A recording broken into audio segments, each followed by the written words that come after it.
5 रुपया टूटे हैं।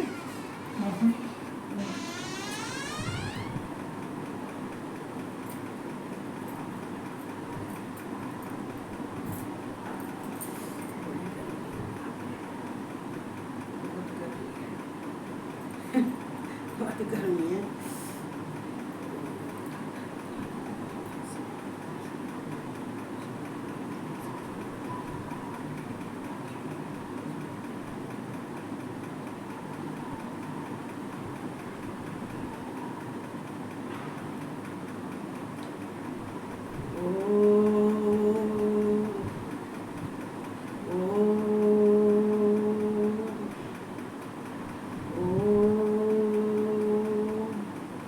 हर हर महादेव को प्रणाम। शंकर नंदीश्वर नीलकंठ को प्रणाम।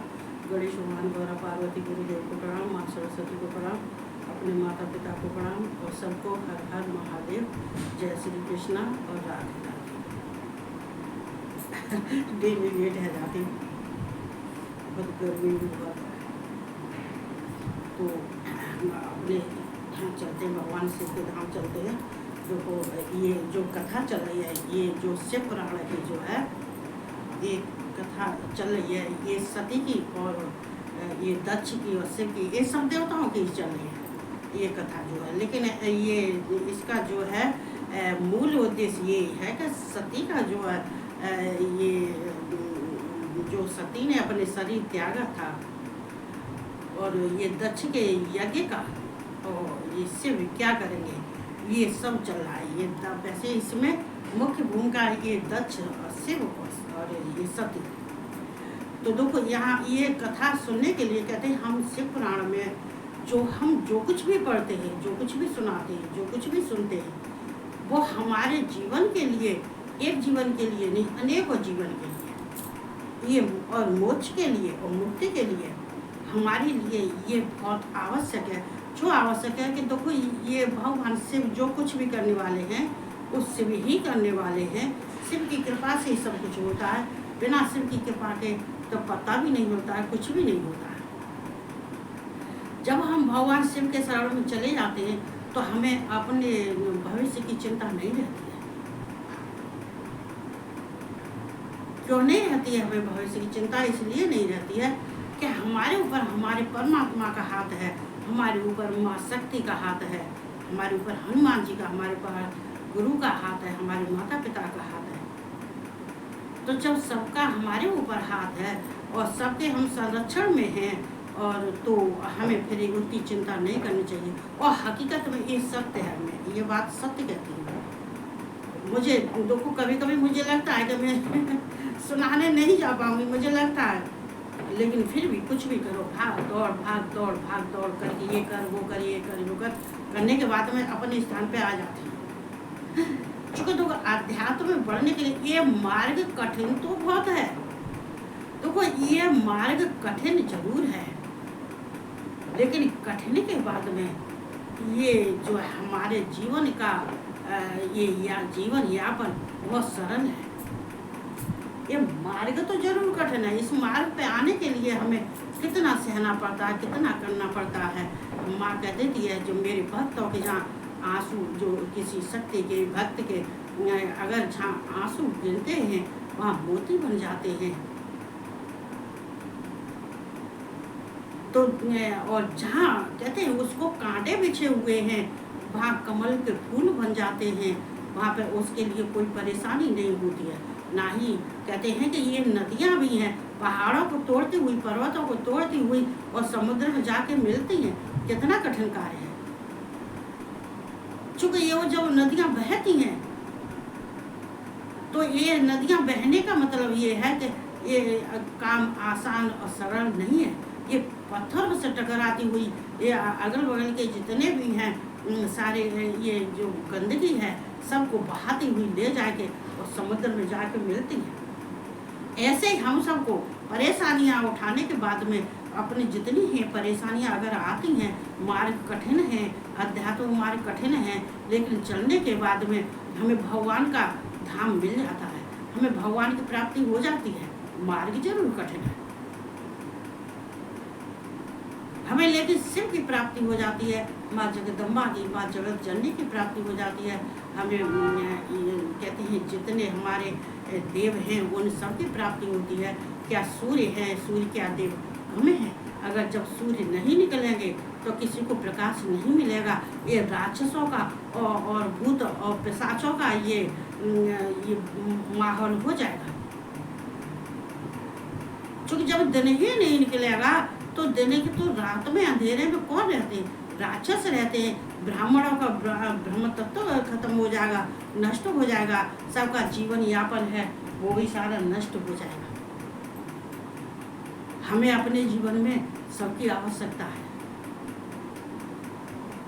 तो यहाँ ये दक्ष तो ये विष्णु जब दक्ष विष्णु के पैर पकड़ लिए अपनी पत्नी को लेके, तो विष्णु दक्ष को समझाते हैं कि दक्ष जो तुमने किया है उसको कोई टाल नहीं सकता है। तुम्हारे ऊपर जो विपत्तियां आपत्तियां टूट गई हैं उसको हम टालने में असमर्थ हैं। हम नहीं टाल सकते और ना ही हम कुछ कर सकते हैं। ये तुम्हारी वजह से, तुम्हारी बुद्धि की वजह से, ये तुम्हारे ये जो है अहंकार की वजह से, और हम भी जो है जो पूजनीय थे, सबके पूजनीय थे और उनके शिव के हम भी तुम्हारे चक्कर में संकट में आ गए। चूँकि ये हमें नहीं मालूम पड़ती कि यह कि तुम अहंकार में आके इतना सब कर डालोगे। चूँकि आज हम भी शिव से विमुख हो गए हैं। हम शिव के सामने जाने की हमारी सामर्थ्य नहीं है और ना ही बिना शिव के हमें तुम्हारी मदद करने की सामर्थ्य है, और ना ही हम तुम्हारी मदद कर पाएंगे, ना ही तुम्हें बचा पाएंगे, ना तुम्हारी यज्ञ को बचा पाएंगे। बेशक हमारा कार्य ये है, ये यज्ञ करना, यज्ञ करवाना, यज्ञ स्वरूप है, यज्ञ हमारा अंग है, सब कुछ है। ये हमारा धर्म है, ये हमारे वेद हैं, लेकिन हम कुछ नहीं कर पाएंगे। क्यों नहीं कर पाएंगे? कि जो शिव के साथ तुमने जो घटना करी है वो तो तुम्हारे साथ में घटित होके रहेगी, इसको कोई नहीं बचा पाएगा। तो फिर आगे जब विष्णु समझाते हैं, समझाने के बाद में देखो ये आगे क्या है।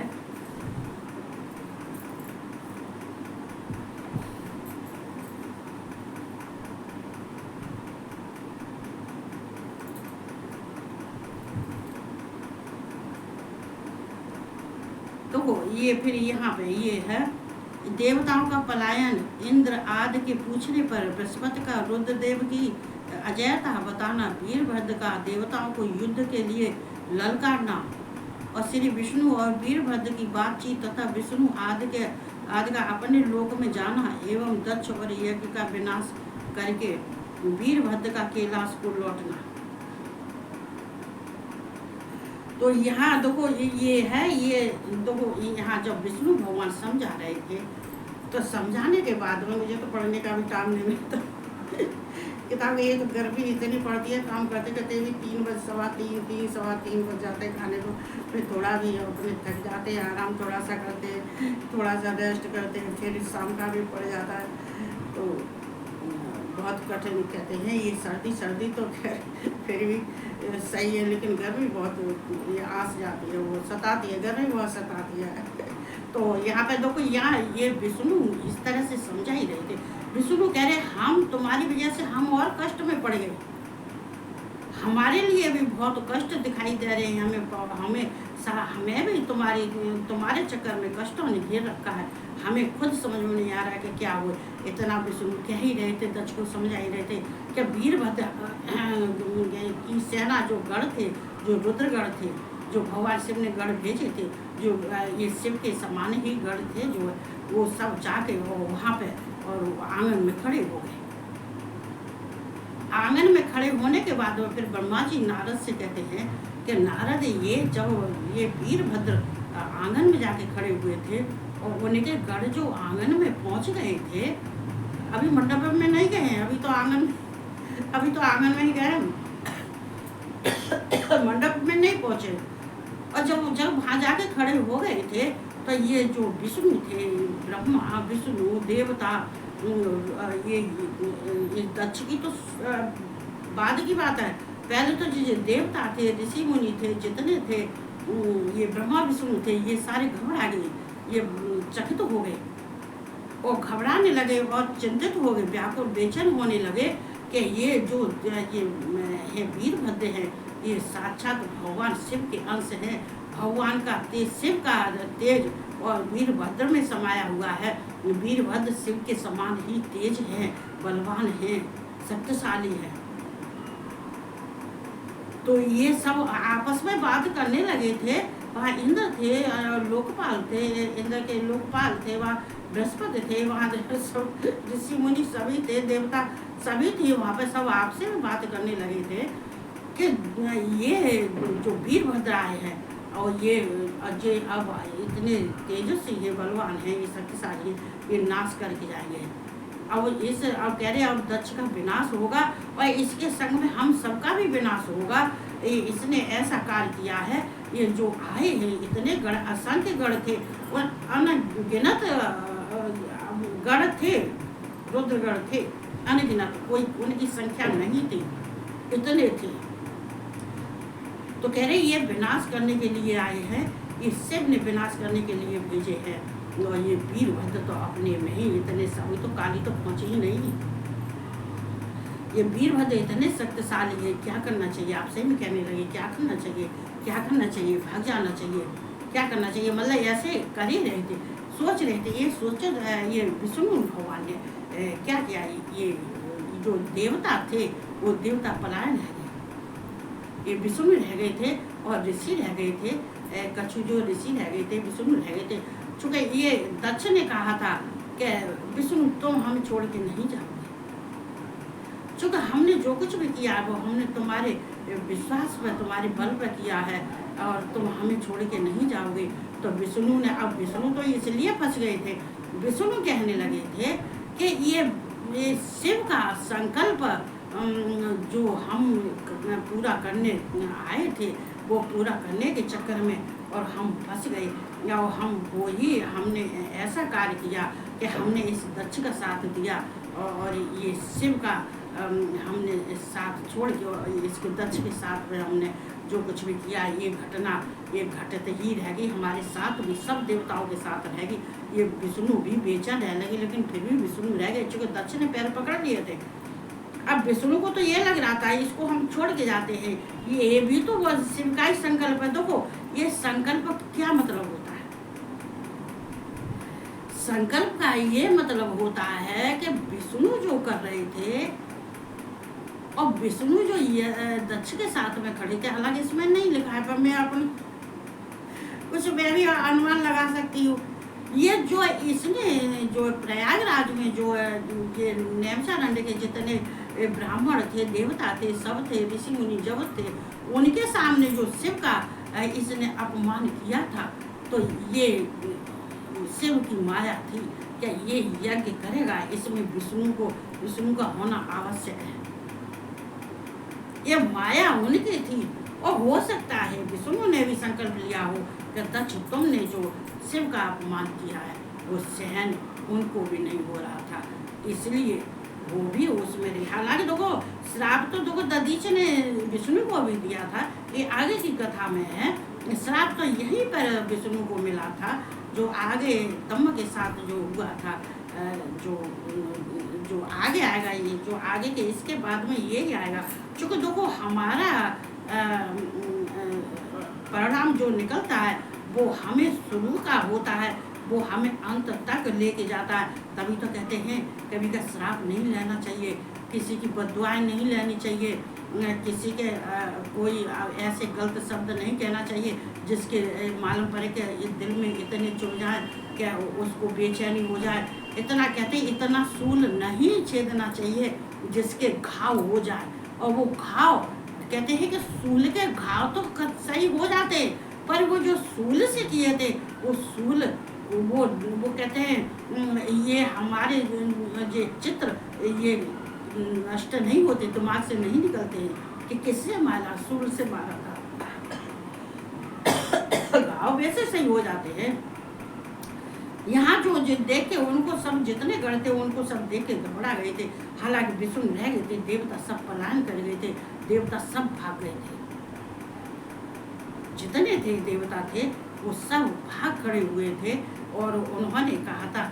लेकिन वहाँ पे ये इस समय तो ये भी कहा जाता है कि विष्णु और ब्रह्मा जी भी चले गए थे, विष्णु भी चले गए थे और ब्रह्मा जी भी चले गए थे। वहाँ से मतलब सभी चले गए, केवल इंद्र रह गए थे और कछु ऋषि रह गए थे, ऋषि मुनि कुछ रह गए थे और इंद्र रह गए थे, बाकी ब्रह्मा विष्णु भी चले गए थे। वैसे हालांकि तो पुराण में तो यही लिखा है कि सभी चले गए थे, वहाँ से जितने थे देवता थे सब चले गए। क्योंकि यहाँ विष्णु कहते हैं कि मैं ईश्वर होने के चक्कर में मैं ईश्वर था, लेकिन ये दक्ष तुमने मुझे ईश्वर के पद से मुझे नीचे गिरा दिया। तुम्हारे इतने दुर्व्यवहार ने, तुम्हारी अहंकार ने मुझे भी शिव के नजरों में नीचे गिरा दिया। लेकिन बराबर विष्णु बराबर शिव का स्मरण करते रहे, बराबर स्मरण करते रहे, बराबर स्मरण करते रहे। लेकिन शिव को जो चुको वो तो कभी कभी अपनी कमियां सबको दिखाई दे जाती हैं कि जो हम कर रहे हैं वो खराब गलत ही कर रहे हैं, ये हम अच्छा कार्य नहीं कर रहे हैं।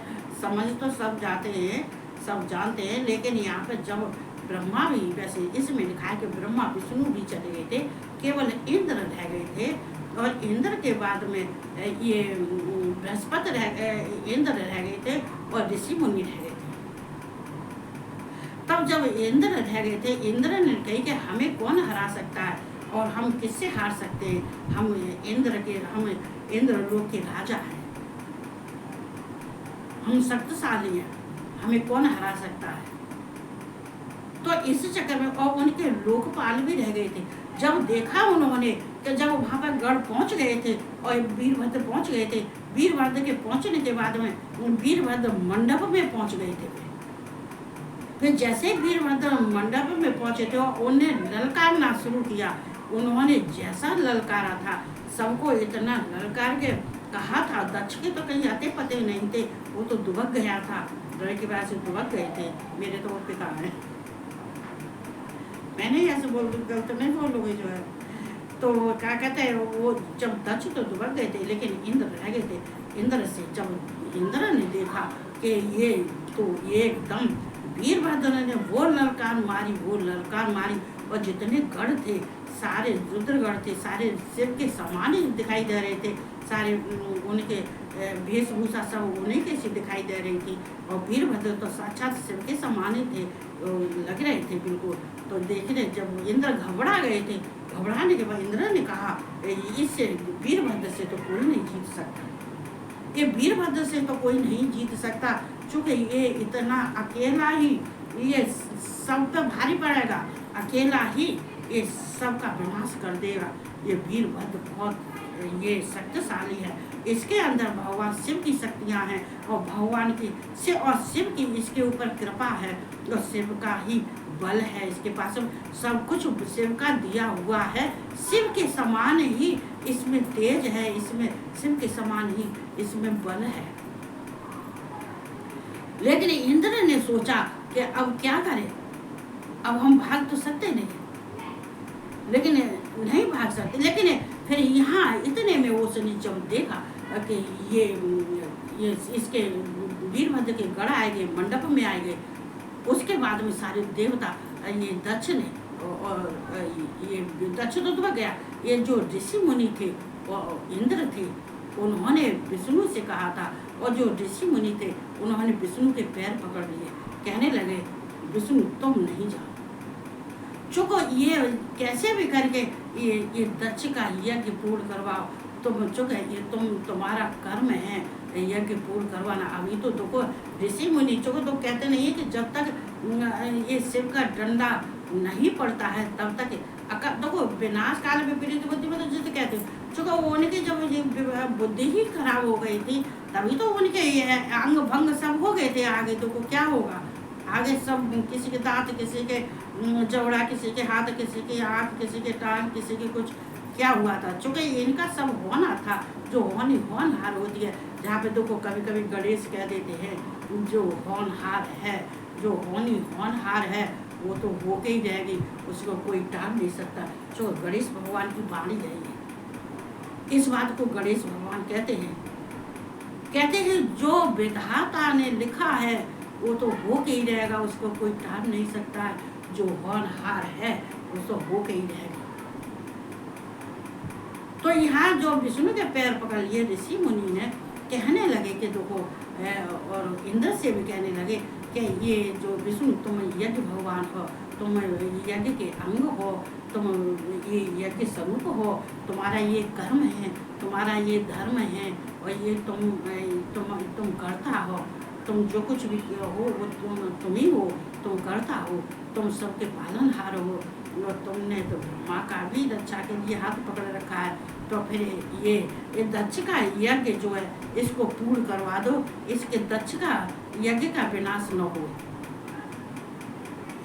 यहाँ विष्णु कहते हैं कि दक्ष के यज्ञ का तो विनाश हो गया, दक्ष के यज्ञ का विनाश हो गया, दक्ष का विनाश हो गया, और तुम सबका विनाश हो गया, और तुम सबके चक्कर में मैं भी संकट में पड़ गया। ना ही मैं यज्ञ को पूर्ण करवा सकता हूँ, और ना ही मैं दक्ष की मैं मदद कर सकता, ना किसी देवता, ना ही तुम ऋषि मुनियों की, ना किसी की देवता की मैं मदद मैं नहीं कर सकता हूँ। चूँकि जो शिव हैं बिना शंकर के मेरे आगे मैं बढ़ ही नहीं सकता, ना ही पूछ सकता। चूँकि जब तक शिव की कृपा नहीं होगी, शिव का महामंत्र मैंने बताया था, आज वही महामंत्र ये जो है बृहस्पति ये इंद्र को बताएंगे आगे चल के।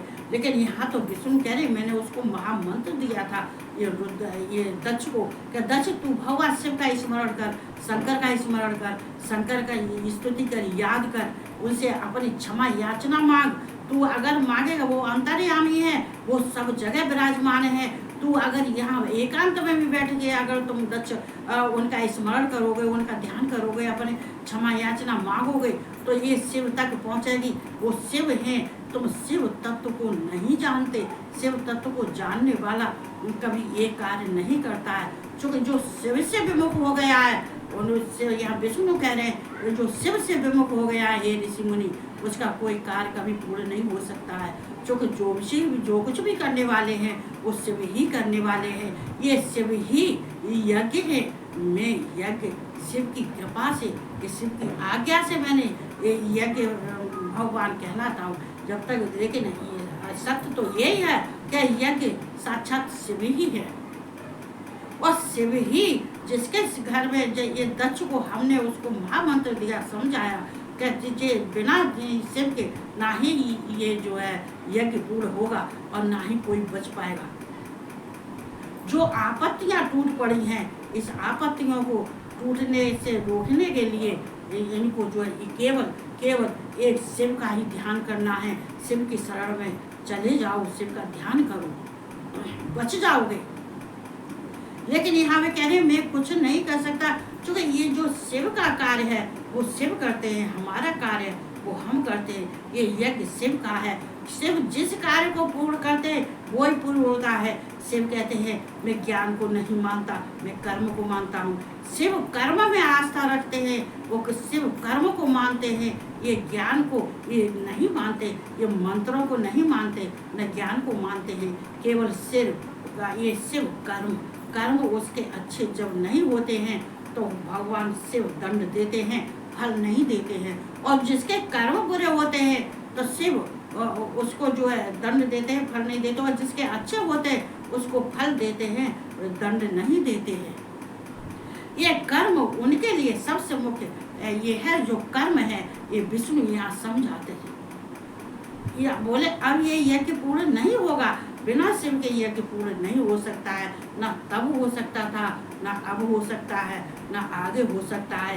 ये शिव ही कृपा करेंगे तो ये यज्ञ पूर्ण होगा, ये ऋषि मुनियों, और नहीं तो बाकी ये यज्ञ पूर्ण नहीं हो सकता है। और मैं कुछ नहीं कर सकता हूँ, मुझ में इतनी सामर्थ्य नहीं है जो शिव से विमुख होके और मैं कोई कार्य करूँ।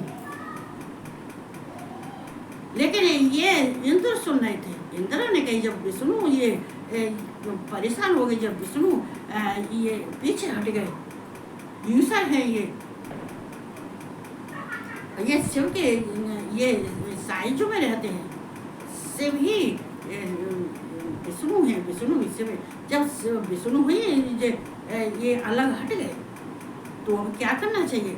तो यहाँ इंद्र जो बचे थे, इंद्र थे और कछु ऋषि रह गए, और तो लोक मतलब इंद्र थे और लोकपाल थे, वो भी अहंकार में कि हम इतने शक्तिशाली हैं, हम वीरभद्र से हम लड़ेंगे। वहाँ पे फिर युद्ध छिड़ गया।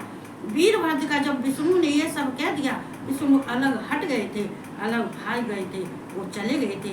कहते विष्णु तो स्वर्ग, अभी तो खैर अभी तो थोड़ा सा अभी वीरभद्र से भी होगा वैसे। हालांकि ये ब्रह्मा और विष्णु स्वर्ग लोक को तभी चले गए थे जब के ये जो है वीरभद्र और उनके गढ़ जब आंगन में खड़े हुए थे तभी वो जब उन्होंने ललकारा वीरभद्र, तभी सारे देवता विष्णु ब्रह्मा सब वहाँ से चले गए, केवल इंद्र रह गए थे। लेकिन जहाँ पे इंद्र कहते हैं अब क्या करना चाहिए, चलो बृहस्पति से सलाह लेते हैं। तो ये बृहस्पति देवताओं के गुरु है और शुक्राचार्य ये असुरों के गुरु हैं। शुक्राचार्य असुरों के गुरु है और ये देवता विष्णु के गुरु हैं, बृहस्पति विष्णु के गुरु हैं। तो उन्होंने इंद्र ने कहा चलो ये अपने गुरु के पास, हम गुरु से हम गुरु की वाणी सुन के आते हैं, उनसे अपनी हम प्रार्थना करके आते हैं और उनसे हम कुछ पूछ के आते हैं कि आगे क्या होना है। लेकिन जब बृहस्पति गुरु के पास गए थे, जब इंद्र गुरु के पास गए थे और लोकपाल के साथ गए थे, लोकपाल भी उनके गए थे, उन्होंने कहा हे बृहस्पति, जब ये गुरु बृहस्पति, उन्होंने उनको प्रणाम किया, नमस्कार किया और नमस्कार करने के बाद हम कहने लगे ये गुरु बृहस्पति अब क्या होगा, अब आगे क्या होने वाला है, अब हम यहाँ रहें कि भाग जाए, आगे क्या होगा। यहाँ बृहस्पति कहते हैं आगे क्या होगा, आगे वो होगा जो तुम किसी को सहन नहीं होगा, वो होगा। चूंकि मैं तो यहाँ रहूंगा नहीं, बृहस्पति ने कही मैं तो यहाँ रह नहीं सकता हूँ, मैं क्यों नहीं रह सकता हूँ, चूंकि ये जो जहाँ जो देवता और ये सब थे इन्होंने किसी चीज का निवारण नहीं किया और महामंत्र देने पर भी और समझाने पर भी दक्ष ने नहीं किया, और ये सारे ऐसा जो सती नहीं रही और शिव का तांडव टूट रहा है और ये बरस रहा है, इसमें इस आग में मैं तो नहीं रहूँगा। और तुम इंद्र तुम इतने ही शक्तिशाली बन रहे हो, इतने ही तुम्हारे अंदर इतनी शक्ति है, तो तुम क्यों घबरा रहे हो, रहो यहाँ पे। तो बृहस्पति कहने लगे कि मैं नहीं रहूँगा। फिर भी ये हाथ जोड़ के खड़े हुए इंद्र कहने लगे क्या करना चाहिए, हमें बताओ बृहस्पति गुरु, हमें बताओ, हम वही करें, क्या हम अपने इंद्र लोक जाएं। बृहस्पति ने कहा कि जो विष्णु ने दक्ष को समझाया था वो आज इंद्र हम तुम्हें समझा रहे हैं। विष्णु ने भी दक्ष को समझाया था और जो विष्णु ने महामंत्र दिया था दक्ष को, वही आज महामंत्र हम तुम्हें दे रहे हैं। आगे तुम्हारी जो इच्छा उसको करना, लेकिन हम यहाँ नहीं ठहर सकते, हम जा रहे हैं हम अपने लोक जा रहे हैं, यहाँ हम नहीं रुकेंगे। क्योंकि हम जो इसके ऊपर जो ये वीरभद्र का उनके सैनिकों का जो इसके ऊपर अस्त्र शस्त्र छूटेंगे और इसका विनाश होगा, तो हम इसकी आग में हम नहीं रह सकते। हम गुरु हैं, हम भगवान, हम शिव के, हम शंकर के हम भक्त हैं, हम शिव की पूजा करते हैं। हे इंद्र तुम बिना शिव के एक कदम नहीं चल सकते। शिव का जब कहर टूट रहा है तो तुम्हें यहाँ से चले जाना चाहिए। क्यों चले जाना चाहिए कि शिव के जाके शिव की स्तुति करो, शिव की वंदना करो, क्योंकि ये ही महामंत्र दक्ष को विष्णु ने दिया था, वही हम दे रहे हैं। बिना शिव के कोई कार्य नहीं हो सकता है, बिना शिव के वेद भी नहीं कुछ कर सकते, उनके शिव के बिना कोई जो कर्म अकर्म जो होते बिना शिव के ये कुछ नहीं हो सकते, और ना ही कोई बच सकता है, ना ही कोई वेद शास्त्र कुछ कर सकते हैं। जो शिव के सामने ऐसा कोई शक्तिशाली, ना ही कोई वेद है, ना ही कोई शास्त्र है, ना ही कोई कर्म है, ना ही कोई ज्ञान है, ना ही कोई तत्व है। क्योंकि जो तत्व है, ये इंद्र जो तत्व है वो शिव लोक तत्व, जो शिव तत्व है और कोई तत्व नहीं है। ये सारे तत्व बेकार हैं, क्योंकि ये विष्णु हैं, ये विधाता है, ये ब्रह्मा है, विष्णु है, ये देवता हैं, इनके कोई शिव के अलावा इनका कोई तत्व नहीं है। जो शिव जो तत्व है वो शिव तत्व है। मैं महामंत्र दे रहा हूँ, शिव का तत्व के, शिव को तत्व से जानो, शिव के ज्ञान को जानो। शिव क्या है, शिव क्या कर सकते हैं, शिव का क्रोध कैसे फूटेगा, क्रोध क्या, शिव क्या कब अच्छा करते हैं, कैसे बुरा करते हैं, कौन सा कार्य करने से शिव हमारा अच्छा करते हैं, कौन सा कार्य न करने से शिव हमारा हमें दंड देते हैं। ये सब ये महामंत्र मैं तुम्हें दे रहा हूँ। इसलिए इंद्र तुम अपने लोक को चले जाओ। चूँकि विष्णु भी यहाँ से चले गए हैं और ब्रह्मा भी चले गए, सारे देवता भी चले गए, केवल इस ऋषि रह गए और तुम रह गए हो। इसलिए इंद्र अपने लोक को चले जाओ अगर बचना चाहते हो तो। और तुम्हारी मदद हम, तुम्हें जो ज्ञान था वो हमने ज्ञान दे दिया। क्योंकि शिव के सामने कोई वेद नहीं, कोई शास्त्र नहीं, कोई ज्ञान नहीं, कोई कर्म नहीं, कुछ भी नहीं उनके, और ना ही किसी का कोई तत्व है उनके सामने, केवल शिव तत्व ही है। उसी को सत्य कहता हूँ मैं, उसी को सत्य जानो। ये बृहस्पति ने इंद्र से कहा, इंद्र भी भाग गए। लेकिन यहाँ पे फिर विष्णु को दिमाग में आया कि विष्णु कहने लगे कि ये जाके दक्ष ने जो मुझे सौंप दिया ये सारा कार्य, ये कछु देखो हमें यहाँ दिखाई देता है कि ये शिव का भी कार्य जो है करने के लिए विष्णु आए थे। उन्हें संकल्प ले लिया होगा कि शिव का जो इसने अपमान किया था, जो आगे होगा उसमें मुझे भाग लेना पड़ेगा। इसलिए विष्णु फिर वीरभद्र को समझाने लगे। वीरभद्र ने ललकारा, हे विष्णु, ये ब्रह्मा, अगर जब जैसे युद्ध छिड़ने लगा तो युद्ध भी छिड़ने लगा। वीरभद्र हथकार से सब जो देवताओं पे प्रहार करने लगे, जितने सैनिक थे सब प्रहार करने लगे, तोड़फोड़ करने लगे। जब करने लगे थे तब विष्णु ने उनको समझाया कि वीरभद्र तुम ठहर हो जा। तो वीरभद्र ने कहा, विष्णु अगर तुम हमें समझा ना तो हमारा सामना कर सकते हो, तुम अगर सामना कर सकते हो तो आ जाओ, और नहीं तो स्वर्ग लोक को भाग जाओ। मैं तुम्हारे अच्छाई की बात बता रहा हूँ। अभी मैं सभ्यता से बोल रहा हूँ, ये शिव के नाते से मैं, ईश्वर के नाते से मैं सभ्यता से बोल रहा हूँ। यहाँ से स्वर्ग लोक चले जाओ। लेकिन यहाँ चौक, ना ही मुझसे कोई देवता बचेगा, ना ही ब्रह्मा बचेंगे, ना ही विष्णु तुम बचोगे, ना कोई देवता बचेगा। हम सबका सर्वनाश करने आए, सबको मारने आए, सब तोड़ करने आए। ये हमारे शिव का वचन है, जो हमसे हमारे शिव ने हमें कह के भेजा है। वो कार्य हम पूर्ण करने आए, वो कार्य हम पूर्ण करके ही जाएंगे। लेकिन यहाँ विष्णु हंसने लगे, विष्णु खड़े आके हंसने लगे, हंसते रहे। लेकिन आगे विष्णु ने कहा था, क्या कहा था वो मैं कल बताऊंगी, आज नहीं बताऊंगी। तो यहाँ देखो ब्रह्मा जी नारद से कह रहे हैं, नारद जब विष्णु ने ये जब ललकारा था वीरभद्र ने, तो ललकारने पर विष्णु हंसने लगे थे, और हंसने के बाद में, मुस्कुराने के बाद में खड़े हो गए थे। और लेकिन उसके बाद में विष्णु ने क्या बोला है वो मैं आगे बताऊंगी, कल बताऊंगी मैं, आज नहीं। तो इसलिए हमें कहते हैं, देखो यहाँ तक तो भगवान शिव का क्रोध ये हर कदम नहीं फूटता है।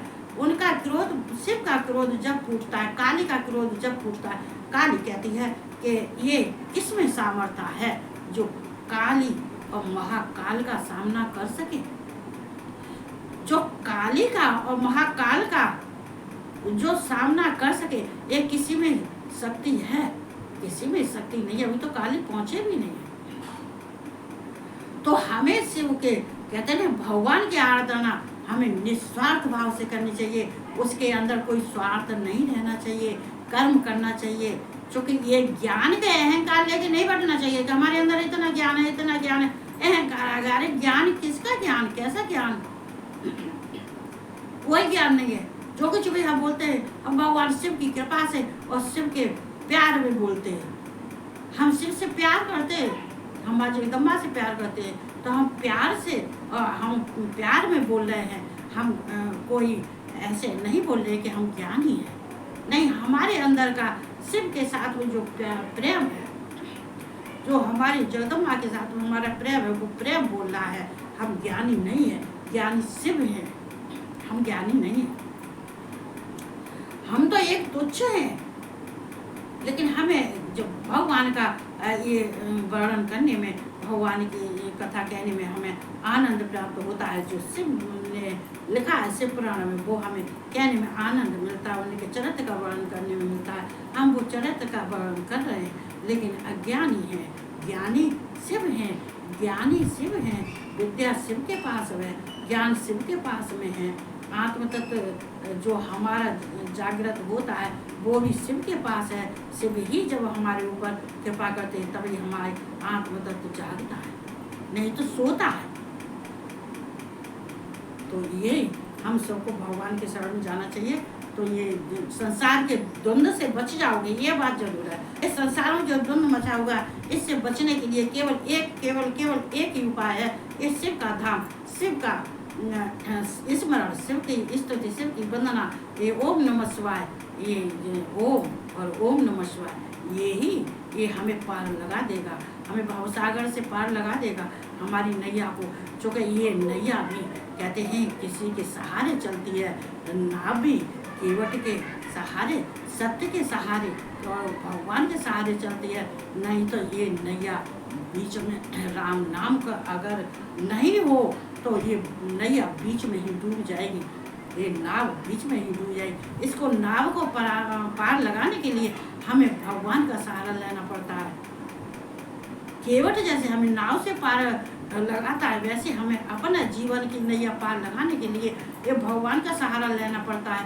राम का है, कृष्ण का है, विष्णु का है, शिव का, इनका सहारा लेना पड़ता है। इनके नाम यश का गुणगान करना पड़ता है। ये नैया, जीवन नैया पार लगाना ऐसे कोई सरल काम नहीं। तो ये कहते हुए मैं सब खुश रहो, आनंद से सबको हर हर महादेव, जय कृष्ण, जय श्री कृष्णा और राधे राधे, और सबको गुड नाइट और शुभ रात्रि।